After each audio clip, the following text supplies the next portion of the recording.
कलयुग में तो भगवान के गुणों को केवल गाहन करो, गायन करो, नृत्य करो, कीर्तन गाओ, रात्रि के समय कीर्तन करो, ढोलक रख लो, नृत्य करो, दिन में भगवान के कीर्तन सुनो, रात को कीर्तन गाओ, आरती करो, परिक्रमा करो। श्रीमद् भागवत की समस्त देवता बैठे हुए हैं, बताया मैंने सब आ गई।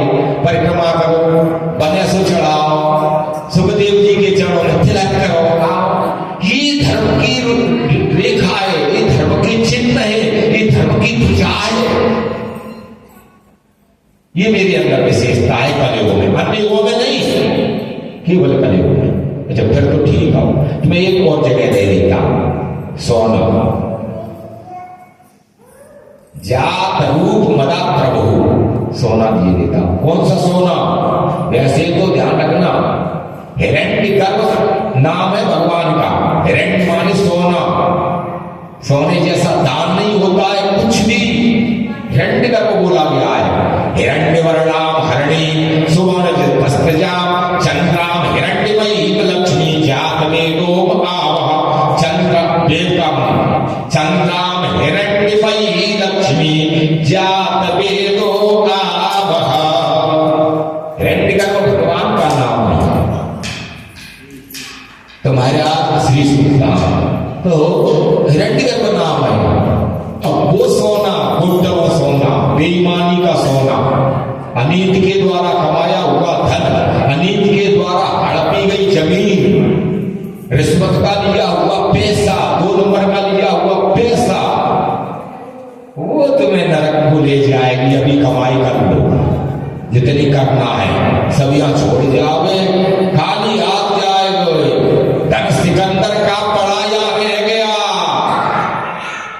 धन सिकंदर तो बड़ा भारी, 40 ऊंटों में 40 चाबी चलती थी उसकी, बड़ी बड़ी भारी खजाने भरे हुए 40 ऊंटों में। और आखिरी में उसने कहा कि जब मेरी गोली निकाली जाए तो मेरे हाथ नीचे को लटकाइए, ये दुनिया जान जाए सिकंदर जैसा धनी, परंतु मैं गया तो नंगे हाथ जा रहा हूं। तो सब धन यहां रह जाएगा, फिर भी नहीं हम जान रहे। तो वो जो कमाई अनीत के द्वारा हड़पा गया धन, बाबा भगवान भी कितने सुंदर रहते हैं, स्वर्ण मुकुट पहने, द्वारका में रहते हैं। द्वारका में, द्वारका काय की है? स्वर्ण निर्मित। तो मां का जो प्रवेश क्यों नहीं है? द्वारका बसाओ, सोने की खूब बनाओ, खूब भोग भोगो, भोग ऐश्वर्य खूब करो, दान करो, पुण्य करो। दान भोग ना 3 गतियां हैं, परंतु लंका मत बनाओ सोने की। लंका भी सोने की थी, लंका अनीत की नींव पर खड़ी हुई थी। लूट करके कुबेर से कहीं कहीं से न्याय करके जबरदस्ती से अनीत की नींव पर लंका खड़ी थी। तो लंका कहीं अनीत की नींव की खड़ी कर दी तो कोई हनुमान चले आएंगे, लंका में आग लगाए तो चले जाएंगे। इसलिए उस अनीत की वस्तु में, स्वर्ण में और वास तुम्हारा है, ऐसा कह करके चला गया कलयुग। महाराज परीक्षित जी कुछ दिनों के बाद में, और उन्होंने कहा, अपने राजकोष में देखा तो जरासंध का एक मुकुट था जो लूट में लाए थे। जरासंध को जब मार दिया था, जीता था, तो लूट में लाए तो उसने बंदी बनाए के राजाओं को हड़प करके उनका सब धन लेकर के बड़ा कीमती मुकुट बनवाया था। जब महाराज भीमसेन ने उसको मार दिया तो उसके कोष में से लूट की, तो वो अनीत का मुकुट ला करके अपने कोष में महाराज युधिष्ठिर ने जमा कर दिया। आज महाराज परीक्षित को देखा अपने कोष में जाकर के राजा ने चक्रवर्ती सम्राट को ऐसा मुकुट जड़ाऊ और अपने सिर पे रख लिया। जैसे ही सिर पे रखते ही कलयुग सिर पे बैठ गया। और विचार क्या है श्रीमद् भागवत में? विचार आज राजा के मन पे जैसे ही कलयुग का वास कहां होता है? चित्त में, मन में, मुकुट में, सिर पे बैठता है, यानी मन को भ्रमा देता है। खेलने चलते हैं। मंत्रियों से कहा आज शिकार खेलने के लिए चलते हैं। एकदा शब्द लगा हुआ है श्रीमद् भागवत में, एकदा धनुरुत्पन्नम विचरण मृगया बने मृगानुगता शांता चोदित त्रसितो वशयम जलाशया चाणम प्रविवेशा तमाश्रमम ददर्श मुनिमासीनम शांति मीलित लोचना। जब शिकार के लिए गए, हारे थके, मंत्री कहीं चले गए, सिपाही कहीं भाग गए, अकेला राजा रह गया मृगों के पीछे दौड़ता हुआ आखिर के लिए हार गया, थक गया राजा। और कहां आए, जलाशयम च छाया प्रविवेशा तमासम ददर्शम मुनिमासीनम शांति मीलित लोचना। महाराज जो है समीक ऋषि बैठे हुए थे, समीक ऋषि का आश्रम कहा जाता था। कल वो सिर पर बैठ गया महाराज परीक्षित के, भूख और प्यास के मारे दोपहर के समय पे आए। उन्होंने कहा कि जलाशय, यहाँ कोई जल का ठिकाना होगा, आश्रम में चलते हैं। और राजा के सिर पर कल वो बैठा था। एक मंदिर की मर्यादा होती है, आश्रम की मर्यादा होती है। जूता पहन के चला गया, चरण पादुका पहन के चला गया, उतारे जाते, धनुष्मान शस्त्र बाहर रख दिए जाते हैं। भगवान के दरबार में शस्त्र लेके नहीं जाए, फिर शस्त्र हथियार टाले चला गया राजा। मर्यादा भूल गया, मर्यादा को उल्लंघन कर दिया। और विचार नकारात्मक, हमारे अंदर भी नकारात्मक विचार आए महापुरुषों की तरफ, समझ लो कलयुग बैठा है। परीक्षित जी के अंदर विचार क्या आया, अरे ये महात्मा ढोंगी है, वो समीक ऋषि थे, शांत मीलित लोचना, शांति अपने चित्त में माला जब कर रहे, ध्यान समाधि में बैठे हुए। राजा ने उल्टा सोच लिया, हमें देख करके इसने मौन धारण कर लिया, आके नीचे लीजिए जिसे पानी नहीं पिलाना पड़े। और धनुष को क्या निधाय पुरमागता, विनिर्गच्छ्या धनुष को क्या निधाय पुरमागता। एक मरा हुआ सांप डला हुआ था, राजा ने महाराज ऋषि के गले में डाल करके, और ज्यादा कुछ नहीं, वो राजा भ्रमित कर दिया कलयुग ने। जो मले गले में माला डालता था, आदर करता था महापुरुषों का, बड़े बुजुर्गों का, सम्माननीय व्यक्तियों का आदर कर सिर झुकाता था, वो चक्रवर्ती सम्राट, वो नित्य, वो धर्मध्वज। और आज गले में माला डाल, अरे कोई नहीं बोल रहा है, तुम्हें कब पड़ी है, नहीं बोल रहा है, न दे रहा है पानी, तुमसे ले तो कुछ रहा नहीं। मरा सांप डाल करके चला जाता हुआ, तो मुकुट का जो प्रभाव, अनीत का मुकुट घर पर गया, मुकुट उतारा। राजा ने कहा बड़ा गलती हो गई, मैं तो माला डाला है, मैं सर्प डाला है, मरा हुआ, मुझसे बड़ी गलती हो गई। और जैसे ही इधर देखा तो समीक ऋषि के पुत्र जो श्रृंगी कहे जाते थे, जल में स्नान कर रहे थे, उनसे किसी ने कहा, बालकों ने, अरे तुम्हारे पिताजी के गले में एक राजा आया था, छोटा बालक था, और वो मरा हुआ सांप तुम्हारे पिताश्री के गले में डाल के चला गया। तो जाए करके श्रृंगी ने देखा, राजा है, अपनी शक्ति का उसे अभिमान है, मैं कुछ राजा का ले रहा हूं, मेरे पिताश्री के कुछ राजा का ले रहे थे, इन्होंने मर्यादा का उल्लंघन किया है, क्यों डाला मेरे गले, पिताश्री के गले में। बगैर सोचे समझे उस श्रृंगी ने जो है राजा और श्राप दे दिया। क्या कहा, इति लंघ्यकम मर्यादम तक्षकम सप्तनेहम, इति लंघ्यकम मर्यादम तक्षके सप्तमं हनन दंड तस्मे कुलांकाराम चोदिते में ततरुहम। इति लंघ्यकम मर्यादम तक्षकम सप्तमेहम, ये श्राप दे दिया। इन्होंने, राजा ने अभिमान में आए करके मर्यादा का उल्लंघन किया है, इसीलिए मैं श्राप देता हूं अंजलि करके, आज से 7वें दिन यही मरा होगा सर्प तक्षक बन करके, और राजा को डस लेगा सर्प भंस। ये श्राप पहले लिखा था उनकी कुंडली में। और जाए करके रोने लगता था, रूहम, बड़ा जोर से रोने लगा, मंदिर की तरफ भागा। महाराज बैठे हुए थे सभी ऋषि, आंखें खोली, क्यों, क्या हो गया? तो रोक करके उसने पूरी कहानी बताई। तो महाराज राजा कोई आया था, पिताश्री आपके गले में और सर्प डाल दिया। महाराज समीप ने ध्यान लगा करके देखा, तुमने क्या कर दिया? तो कहा हमने श्राप दे दी। श्राप दे दी? अरे बेटा, श्राप और वरदान सोच समझ के दिया जाता, एकदम तुमने श्राप दे दिया। एकदम कौन डाल गया था? तो समाधि में थे, ध्यान लगा करके देखा, महाराज परीक्षा बहुत डांटा सभी को। अरे बेटा, राजा ने तो मारा श्राप डाला गले में, पर तुमने तो जिंदा ही छोड़ दिया। श्राप देते? श्राप वरदान ऐसे नहीं दिए जाते। वरदान भी पूजा का प्रसाद नहीं होता है, जिसने हाथ दिया उसको दे दिया। पात्रता होना चाहिए। और श्राप भी थोड़ी बहुत गलतियों पे क्रोध नहीं किया जाता है। तुम ब्राह्मण हो, तुम ब्रह्मत्व धारण करना चाहिए, ब्रह्मत्व से भ्रष्ट हो जाओगे। ब्राह्मण को शांति चाहिए। तुम्हारी अग्नि को कौन झेलेगा? ऐसा महाराज समीक ने कहा, बेटा तुमने ठीक नहीं किया, अच्छा नहीं किया। 7वें दिन मृत्यु हो जाएगी तक्षक के द्वारा। वो तो धर्मध्वज राजा था, नीति युक्त राजा था, कभी अनेक उसके राज्य में हुई नहीं। कलयुग जिसके राज्य में प्रवेश नहीं कर पाया, और कलयुग का सीमांकन कर दिया। 40 जगह रहोगे, 5 जगह सीमांकन। जब समय का सीमांकन कर दिया तो केवल 5 जगह रहोगे, ज्यादा नहीं रह सकते हो। उस राजा को, अरे आश्रम चल रही है उस राजा से, ये लुटेरे लूट जाएंगे। महात्मा ब्राह्मण जन उन्हीं से पल रहे हैं।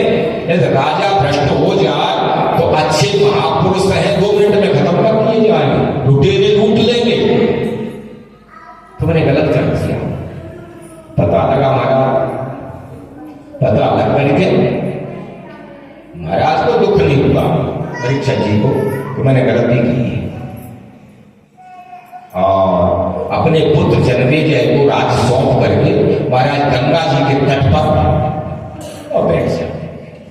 उन्होंने कहा अब मेरा समय 7 दिन है, और परमात्मा से अब कोई हमें मुक्ति मिल जाए। जीवन का सार है मुक्ति मिल जाए। क्या है जीवन का सार?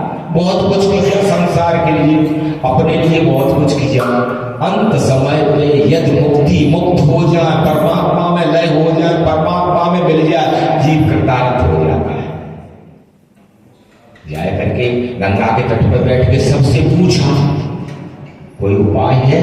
कोई उपाय है मुक्ति का? सबने कहा 7 दिन में तो मुक्ति बड़ा मुश्किल है, किसी उपाय 7 दिन की मुक्ति का तो बड़ा मुश्किल है।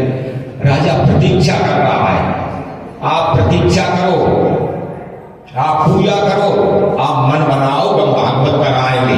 वक्ता तो भेज नहीं भगवान, किसको भेजना है? आप मन बनाओ तो मैं शिष्य बनूंगा, गुरु तो भेज देंगे भगवान। मन तो बनाओ, मैं गुरु करूंगा, कोई अच्छा गुरु मिले, महाराज प्रभु भेजो, हम कथा श्रवण कराना चाहते। अच्छी सोचो, बुरी नहीं हो जाएगी, करा देगा। अच्छी सोचोगे परमात्मा पूर्ण कर देगा, और बुरी सोचोगे बुरी की तरफ चले जाओगे। सोच ही तुम्हारी, जिसकी सोच बड़ी है वो बड़ा आदमी, और जिसकी सोच छोटी वो छोटा। बस धन दौलत वगैरह वगैरह नहीं, सोच तुम्हारी कितनी बड़ी है। बड़ी सोच बड़ी आदमी, छोटी सोच छोटी आदमी। महाराज बैठे हुए हैं, जब 7 दिन में कहीं मुक्ति का सभी आए।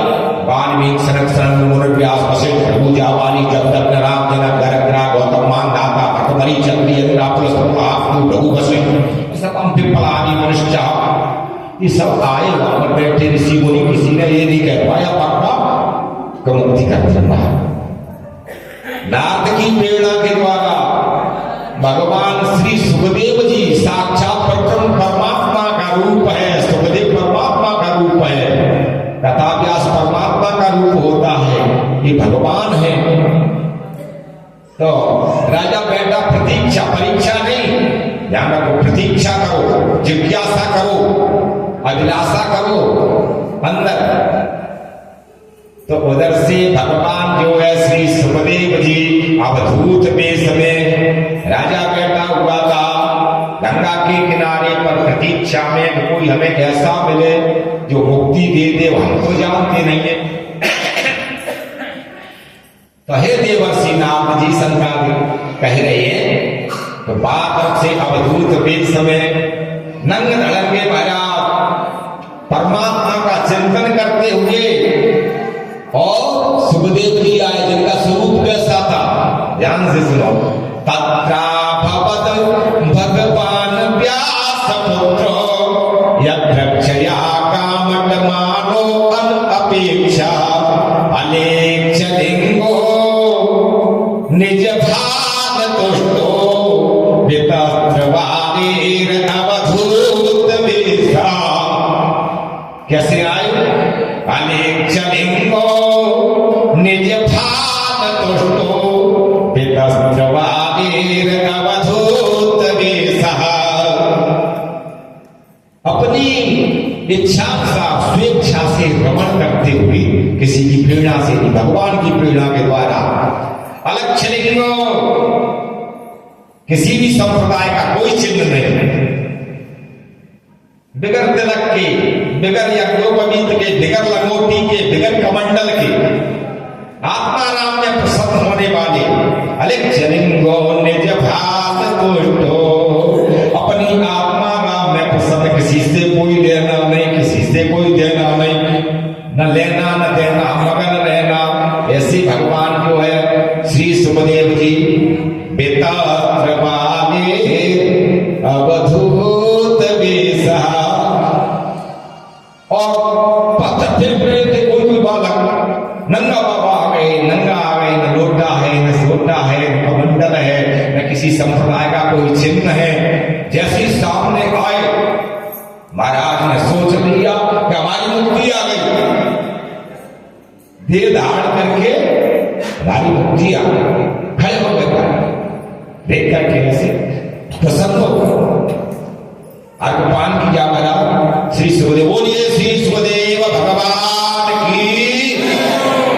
कोई जय काय को जय है, बतू ज्यादा मत सो, क्या विश्राम चाहिए का, विराम चाहिए का 2-4 मिनट का, नहीं ऐसा बोला हो। यदि आलस आ रहा हो तो भजन का बात है।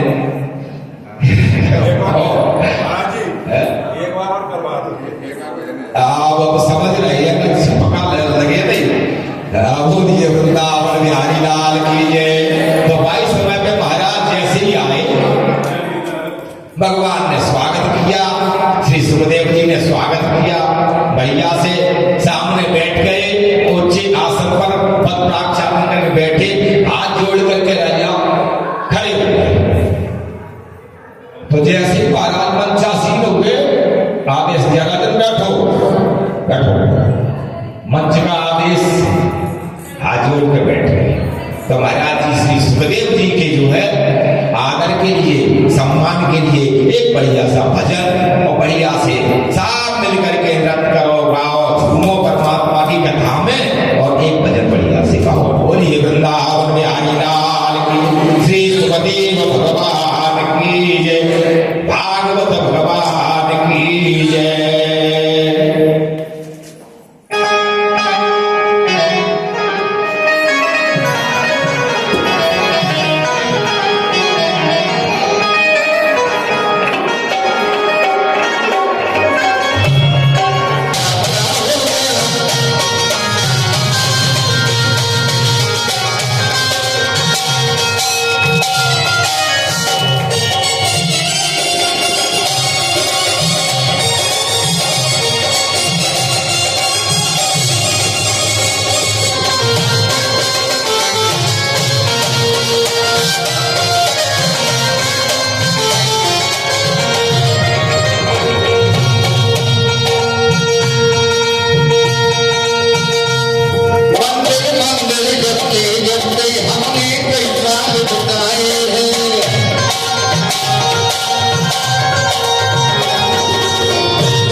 करते हैं